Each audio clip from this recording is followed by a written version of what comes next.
Assalamualaikum warahmatullahi wabarakatuh. Alhamdulillahirabbil alamin.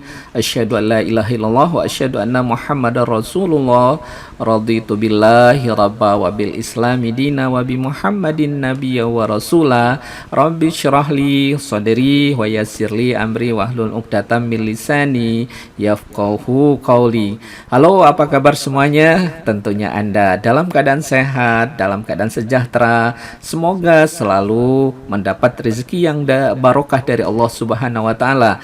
Pada kesempatan ini kita akan membahas sesuatu yang menarik ya, menjadi titik tolak apakah pengelolaan kita di bidang sapi perah itu akan berhasil ataupun nanti kurang ya. Karena akan membahas tentang bagaimana melakukan pengawasan birahi dan perkawinan pada sapi perah. Ini sangat penting karena begitu kita tidak berhasil mengawinkan itu maka terjadi kemunduran yang berdampak pada biaya operasional yang kita keluarkan nantinya. Begitu strategisnya. Oleh karena itu kita bahas ya bersama-sama, kita sharing bersama bagaimana antisipasi supaya tidak terjadi kemunduran pada perkawinan sapi perah kita. Nah, sapi-sapi dewasa yang sedang berproduksi setelah beranak, susunan alat reproduksinya mengalami perubahan-perubahan bentuknya ya. Jadi organ tubuh terutama alat reproduksi tersebut akan berfungsi kembali sebagaimana mestinya, yang memerlukan waktu selama lebih kurang 40 hari setelah melahirkan. Ini kurang lebih ya, bisa ada yang panjang atau lebih panjang ya. Mudah-mudahan tidak terlalu panjang karena bagaimanapun proses involusi ataupun kembali ke posisi normal kita harapkan dengan secepatnya. Setelah itu kita bisa mengawinkan kembali ya. Bukan kita mau menyiksa, tidak. Memang diprogram untuk sapi perah itu diupayakan memang terus berproduksi susu ya. Untuk kepentingan siapa? Untuk kepentingan manusia tentunya, untuk kita semua ya, karena memang susu itu adalah produk yang sangat penting yang dibutuhkan dan salah satu makanan yang memang sangat bermutu tinggi dan bermanfaat bagi tubuh kita semua. Oke, kita lanjutkan. Nah, umumnya sapi-sapi yang sehat cukup mendapatkan pakan misalnya ya, dengan kualitas dan kuantitasnya yang cukup ya. Setelah masa ovulasi, sapi akan menunjukkan tanda-tanda sapi minta kawin, dikenal dengan birahi ya. Dia akan birahi kembali dan dia minta kawin kembali. Sebaliknya, sapi-sapi dewasa yang telah beranak dilakukan perkawinan kembali setelah terlihat birahi ya, yang kedua, yaitu sekitar 50 atau 60 hari setelah beranak. Jadi cukup cepat ini ya. Ini diperlukan manajemen ya. Bagaimana kita bisa mendeteksi birahi ini dengan baik ya. Jangan sampai terlewatkan, karena kalau terlewatkan ini akan menjadi masalah nanti ya. Intinya kita berharap jangan terjadi keterlambatan ternak atau sapi perah itu melebihi misalnya ya, mundur 1 bulan. Ini bisa berabe, atau satu siklus ini ya birahi mundur. Nah, ini akan bisa berdampak ya pada biaya operasional sapi kita. Atau paling lambat ya 3 bulan sesudah melahirkan, sehingga diharapkan sapi-sapi kita akan beranak setiap 12 bulan sekali. Jadi intinya upayakan paling lambat itu 3 bulan setelah melahirkan itu sudah kita lakukan inseminasi buatan dan berhasil ya, atau bunting, atau dilakukan perkawinan dan bunting. Jangan sampai terlambat ya, atau mengalami pengunduran ya. Nah, ini ya, untuk mendapatkan suatu keberhasilan perkawinan sapi atau saya dikenal dengan service per conception, yaitu persentase kebuntingan yang tinggi dapat digunakan pedoman ya. Ini sebagai pedoman ya saat perkawinan yang tepat pada sapi perah sebagai berikut ya.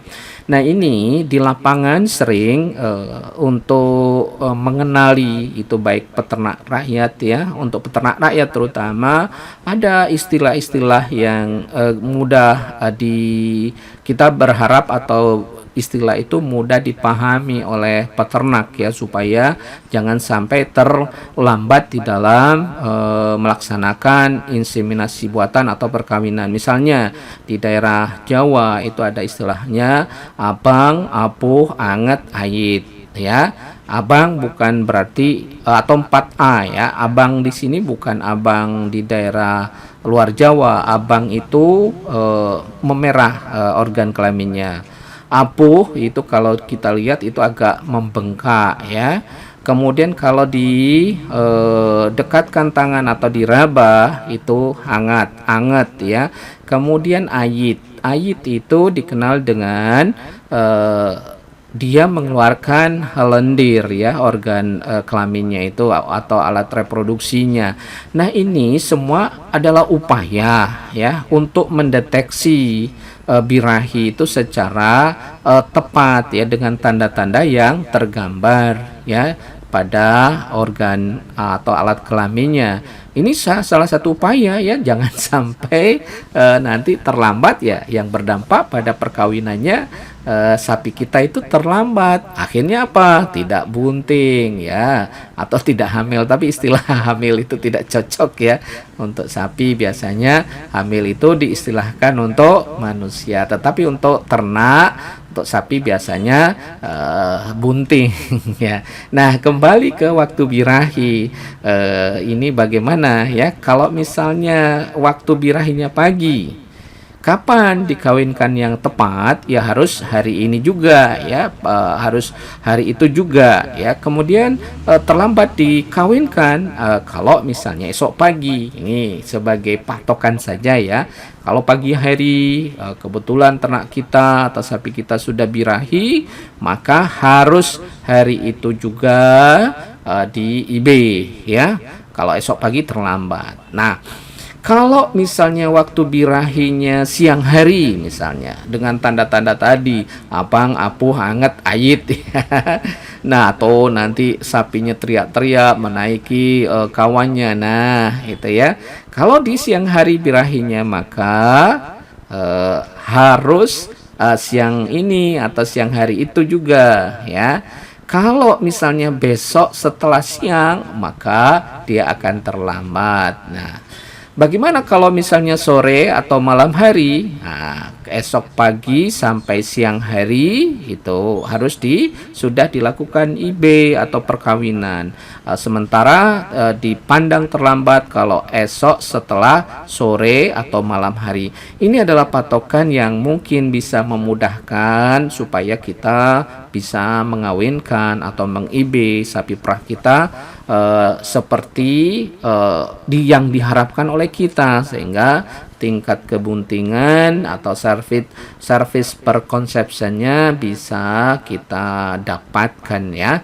Jadi jangan terlalu jangan terlalu terlambat, nanti tidak bunting sapinya. Nah, lama masa birahi sekarang ini cukup cepat ya. Untuk sapi dewasa rata-rata 18 jam, tidak sampai 24 jam. Makanya tadi harus dijadikan patokan ya. Sedangkan untuk sapi darah rata-rata 15 jam ya. Jadi ini yang jadi perhatian kita. Kalau sapi darah ya baru pertama mau dikawinkan itu sekitar 15 jam ya. Tetapi kalau sapi dewasa bisa 18 jam. Nah, masa birahi tersebut akan diulangi lagi setiap 21 hari ya. Siklusnya 21 hari ya, dikenal dengan estrus ya, masa siklus estrusnya. Tetapi ada beberapa sapi yang siklus birahinya atau siklus estrusnya bervariasi antara 18 sampai 21 hari. Nah, ini juga bisa dijadikan strategi kita ya. Kisaran antara siklus birahi ini adalah 18 sampai 21 hari ya, tergantung pada sapinya. Nah, yang luar biasa yang harus diwaspadai kalau sapi itu birahinya tenang, dikenal dengan silent heat ya. Kalau pada manusia kelihatan tenang-tenang saja kok, tidak ada perubahan, tidak ada tanda-tanda apakah dia birahi atau tidak. Nah, ini yang agak merepotkan kita ya. Bagaimana ya? Biasanya ada ya, terdapat pula beberapa ekor sapi yang menunjukkan sifat birahi yang tenang. Dalam hal ini tidak tampak tanda-tanda birahi yang jelas pada sapi tersebut. Nah, keadaan ini akan menyulitkan untuk mengetahui adanya birahi. Biasanya keadaan tersebut sering terjadi pada sapi dewasa yang mempunyai produksi cukup tinggi ya. Tidak ada tanda-tanda dia. Nah, padahal ini yang sering terjadi pada sapi dewasa yang produktivitasnya tinggi. Kan kita berharap jangan sampai terjadi mundurnya ya, inseminasi ataupun mundurnya kita melakukan atau sapi itu menjadi bunting ya. Nah, ini yang agak menyulitkan. Nah, apa yang harus kita lakukan ya? Untuk mendeteksi birahi tenang ini dapat menggunakan sapi jantan ya. Kalau kita akan kesulitan, kalau bisa kita dekatkan sapi jantan yang diberi bagian perutnya diberi zat pewarna, sehingga andai kata sapi jantan tersebut menaiki si betina tersebut yang birahi tenang tadi, maka tidak akan dapat mengawini, tetapi hanya meninggalkan tanda pewarna tersebut pada bagian punggungnya. Jadi alat kelaminnya diberi oto ya, yang perutnya dikasih pewarna, sehingga dia akan menaiki sapi tersebut, tetapi tidak terjadi proses perkawinan ya, hanya untuk mendeteksi saja hanya untuk mendeteksi apakah betina tersebut ya, betina yang silent hit tadi, birahi tenang tadi, benar-benar birahi atau tidak. Dan juga bisa kita lakukan juga mendeteksi melalui kalender juga kalau kondisi yang seperti itu ya, bisa dihitung juga sambil kita waspada atau menggunakan sapi tersebut. Nah, untuk mendapatkan efisiensi reproduksi yang baik, banyaknya perkawinan dengan sebaiknya ya, dikawinkan menggunakan inseminasi buatan, dikenal dengan kawin suntik ya, karena menggunakan gun catheter dia. Untuk setiap ekor sapi sampai menjadi bunting adalah paling banyak dilakukan sampai 2 kali perkawinan, jangan berkali-kali ya. Jadi ini sudah biasa di lapangan ya, bukan sesuatu yang aneh kita melakukan inseminasi buatan. Perlu juga diperhatikan, kita harus mungkin pilih tenaga ahli inseminatornya tersebut, karena ini juga menentukan apakah sekali IB atau 2 kali IB atau bahkan berkali-kali IB juga dipengaruhi oleh salah satunya, itu adalah faktor tenaga teknis ini. Nah, ini juga harus benar-benar kita kita pahami bersama.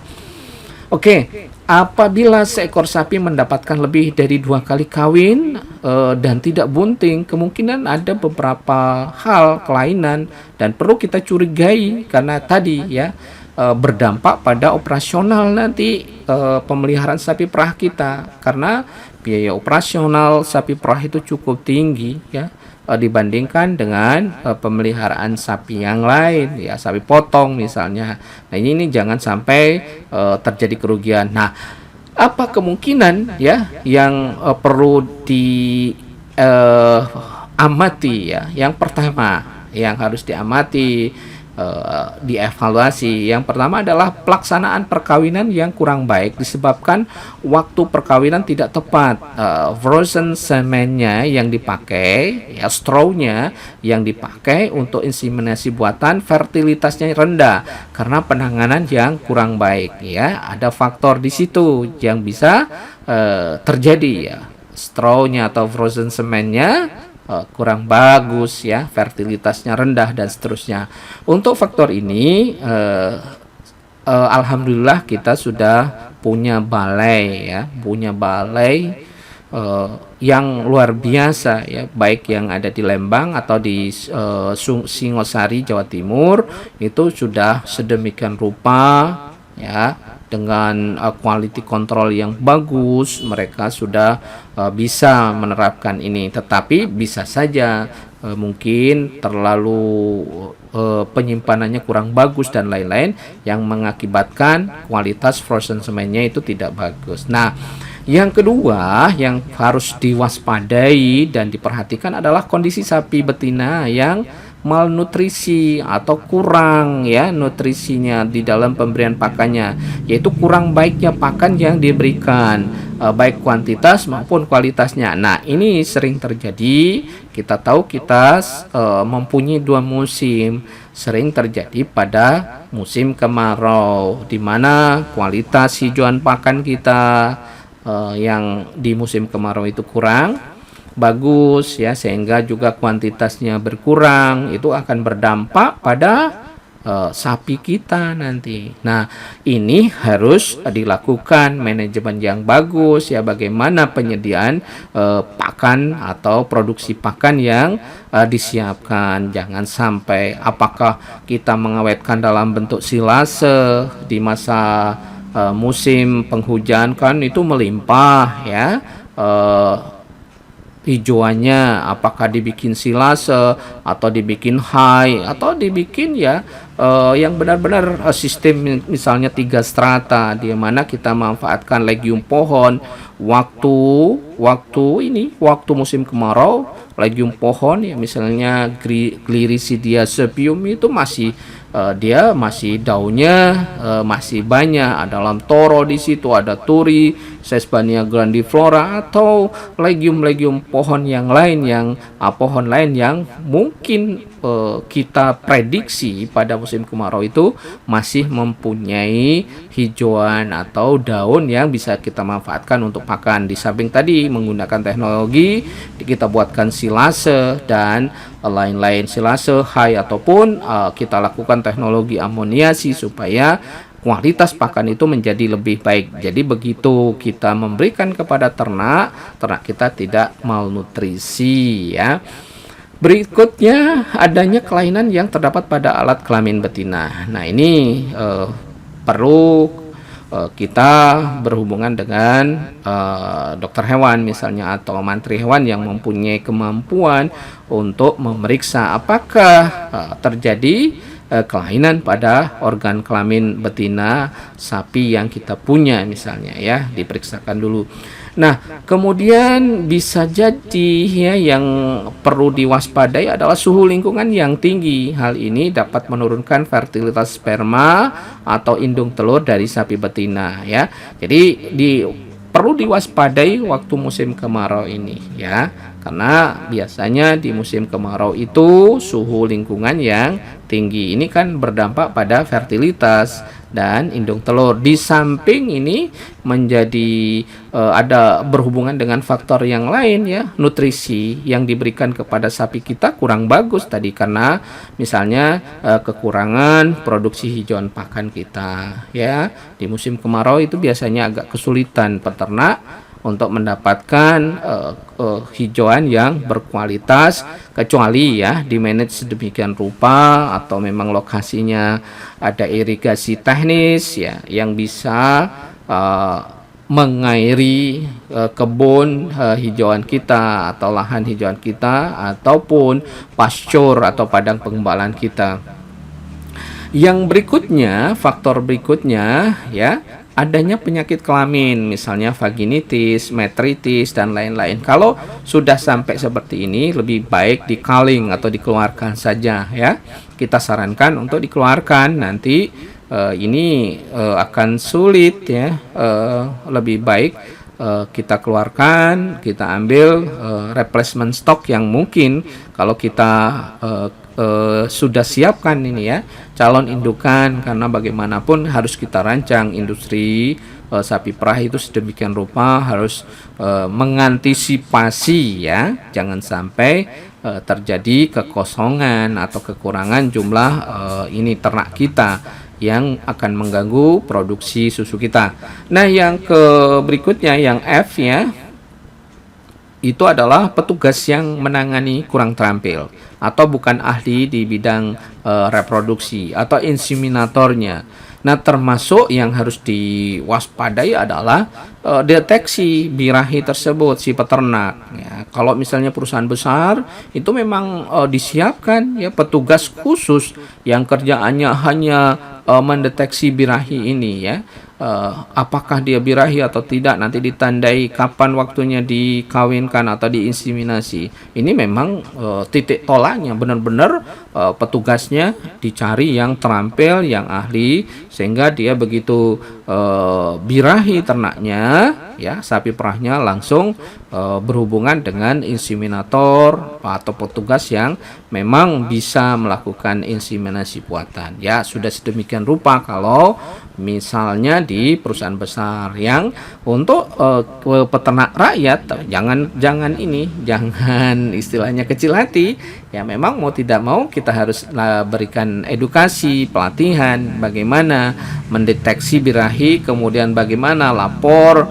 Salah satu mungkin yang bisa dilakukan ya, edukasi tadi peternaknya, kemudian mempunyai nomor HP yang standby, yang kapan saja bisa ditelepon ya inseminatornya untuk melakukan inseminasi. Itulah ya upaya yang bisa kita lakukan ya. Nah, berikutnya kita sampai pada pemeliharaan pada masa kebuntingan.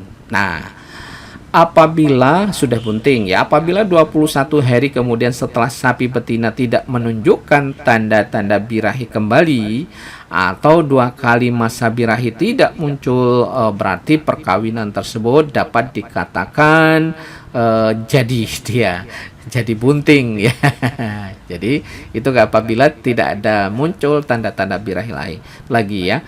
Nah, untuk mengetahui ya bahwa sapi perah yang dikawinkan ini telah bunting ya, kan kita ragu ya nanti ya, maka perlu dilakukan pemeriksaan kebuntingan atau PKB setelah 2 atau 3 bulan sapi tersebut dikawinkan yang terakhir. Nah, ini juga butuh tenaga ahli juga, jangan sembarangan, nanti bisa menimbulkan keguguran juga.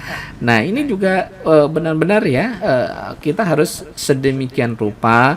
Kalau misalnya di suatu daerah, kita juga harus mencari tenaga ahli ya, mungkin mantri ataupun tenaga inseminator yang mempunyai kemampuan, di samping dia inseminator, dia juga bisa periksa kebuntingan. Biasanya inseminator ini kalau yang bagus ya juga bisa merangkap, dia bisa periksa kebuntingan. Kita harapkan demikian. Jadi benar-benar dia paket lengkap ya, semuanya bisa ditangani. Nah, berharap seperti itu. Bersyukurlah kalau misalnya di daerah Bapak, bros and sis, ada orang inseminator yang mempunyai kemampuan tersebut, termasuk ini ya, dan terampil pula. Ada ini ya, sekali inseminasi langsung bunting, dijamin misalnya. Ini luar biasa ya. Oke, kita lanjutkan. Pemeriksaan kebuntingan hanya dapat dilakukan oleh petugas yang mengetahui alat reproduksi sapi dan telah berpengalaman, ataupun ya oleh dokter hewan tentunya. Nah, lama kebuntingan sapi perah jenis Friesian Holstein ya, FH, yang rata-rata di Indonesia kita pelihara sapi FH ini, lama kebuntingannya ya sekitar 9 bulan 10 hari ya, 9 bulan 10 hari. Kemudian lama kebuntingan ini akan berbeda-beda ya atas dasar pengalaman. Biasanya apabila anak sapi jantan yang dilahirkan akan lebih lama ya, 2 hari misalnya dikandung daripada sapi betina. Anak sapi kembar lebih cepat atau sekitar 1 minggu dilahirkan daripada anak sapi yang lahir tunggal. Nah, untuk di Indonesia ya, alhamdulillah ini ya, dari informasi untuk straw ataupun frozen semen yang disiapkan itu sudah melakukan proses sexing ya. Rata-rata kalau tidak meleset itu setiap straw yang diibkan itu diinseminasikan ke ternak betina itu diharapkan anaknya itu atau sudah dilakukan seleksi atau sexing itu adalah betina. Kenapa demikian? Karena ya biasanya untuk kepentingan nanti dijadikan replacement stock ya, dilakukan sexing. Bisa saja orang menginginkan ternak jantan juga bisa untuk pengemukan, ya boleh saja. Tetapi biasanya ya diharapkan untuk memperbanyak bibit ya, sudah dilakukan sexing sejak awal spermatozoanya itu ya. Sehingga begitu dijadikan ini ya, diibkan ke ternak sapi perah kita, kemungkinan besar itu betina ya, karena berkaitan nanti untuk bibit yang akan datang atau digunakan sebagai replacement stock ya. Biasanya meleset-melesetnya juga tidak terlalu besar ya. Kemudian sapi darah yang beranak pertama kali akan lebih pendek daripada sapi yang telah beranak beberapa kali. Itu beberapa hal yang berhubungan dengan sapi darah, memang rata-rata agak berbeda sedikit tapi ya. Oke. Nah, pada sapi darah yang baru pertama kali bunting akan terjadi perubahan-perubahan pada bagian tubuhnya, terutama akan terlihat sekali itu pada ambingnya. Ambing ini glandula mamai kata ini ya. Ambing itu alat apa ya nanti ini ya, mohon maaf ya, kalau pada manusia itu payudara ya. Ambing itu pada sapi ya, yang tumbuh dan membesar dengan cepat ya. Salah satunya ya, karena dia kan belum pernah bunting ya sapi darah ini. Kita lihat ya, apabila dia bunting pertama kali itu proses itu pertumbuhan atau perkembangan ambing itu sangat cepat dan besar ya.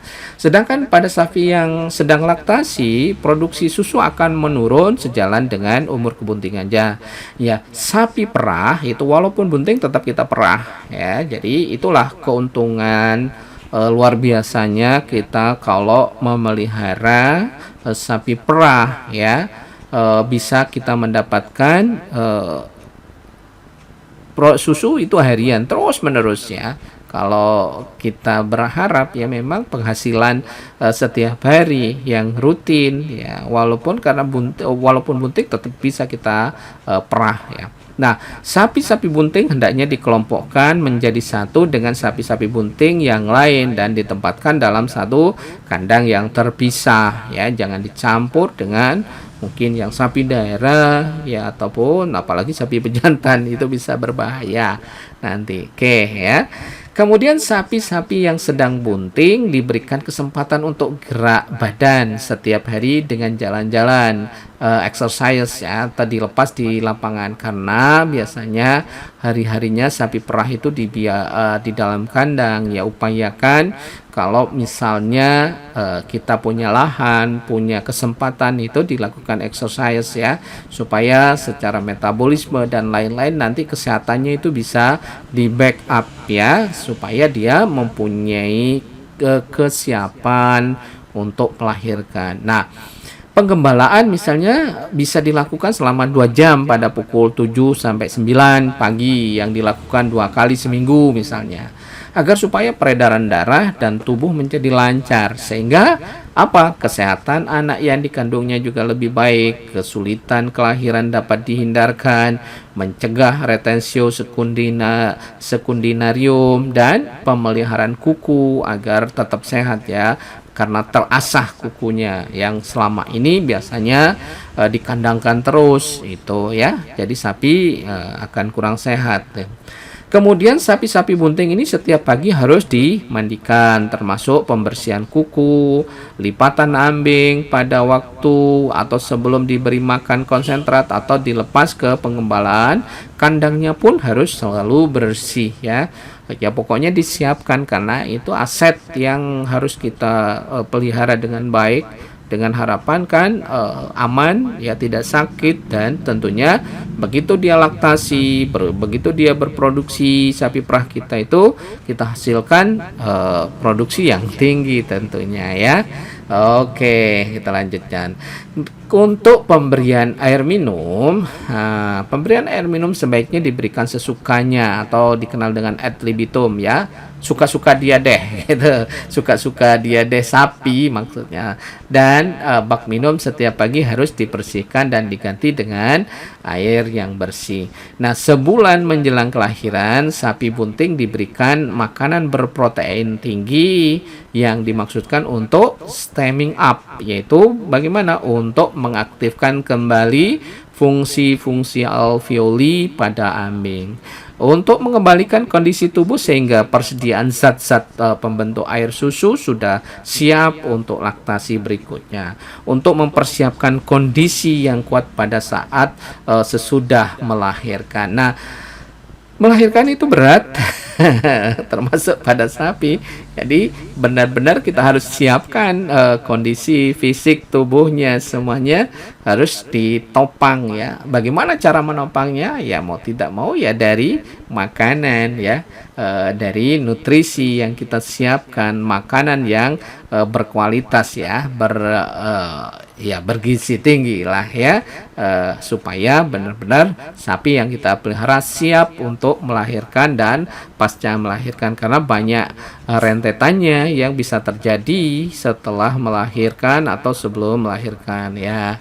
Oke, 2 minggu menjelang kelahiran, sapi bunting itu sudah dimasukkan dalam kandang beranak yang telah dibersihkan dan disuci hamakan, serta telah diberi alas jerami ya, yang kering, yang setiap hari harus diganti.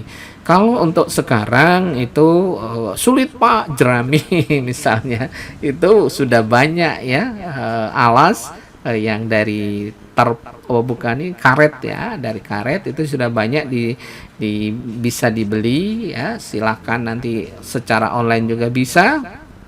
Jadi untuk kebutuhan tersebut untuk di kandang sehingga mudah dibersihkan ya, karena kita tahu ya belum tentu kita punya jerami. Jerami lebih baik biasanya disiapkan untuk pakan ya, untuk proses ya, daripada untuk mungkin untuk alas ya.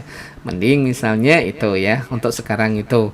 Nah, setelah tanda-tanda kelahiran terlihat, maka segera mempersiapkan kandang pedet yang bersih, jerami kering, dan beberapa alat yang membantu kelahiran serta bahan antiseptik seperti iodium tincture dan betadine dan lain-lain ya.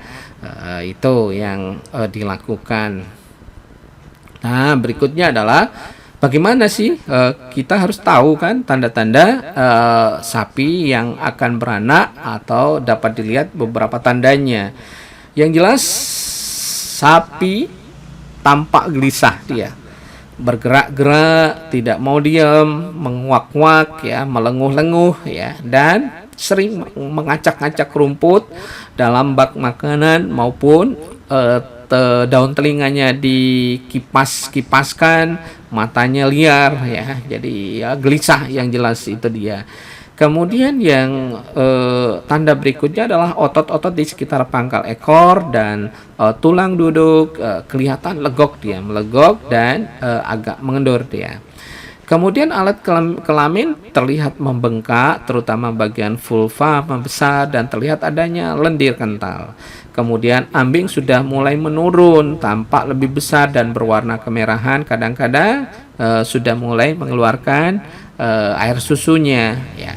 Nah, apabila telah terjadi keluarnya pembungkus cairan, menandakan bahwa sapi akan segera melahirkan dan disiapkan untuk proses bagaimana kalau memang perlu melakukan pertolongan ya, perlu disiapkan agar kita sukses di dalam usaha ternak sapi perah ini. Jadi sapi induknya sehat, anaknya yang dilahirkan sehat, itu harapan yang bisa kita inginkan, dan itu akan berproses pada bagaimana kita mengelola produksi susunya. Demikian yang bisa disampaikan dalam kesempatan saat ini ya. Tetap bersemangat bro and sis ya, semoga kita selalu bisa punya motivasi bagaimana kita mengembangkan ternak kita supaya kita benar-benar swasembada susu ya, tentunya ini swasembada susu, karena memang susu kita itu ya hampir 8-90% kita impor, padahal potensi kita besar. Tapi tetap kita harus optimis, suatu saat kita bisa mempunyai produksi sendiri ya di setiap daerah. Kita harapkan demikian sehingga benar-benar itu mensejahterakan semuanya ya. Oke, nasrun minallah wa fatun qarib. Wassalamualaikum warahmatullahi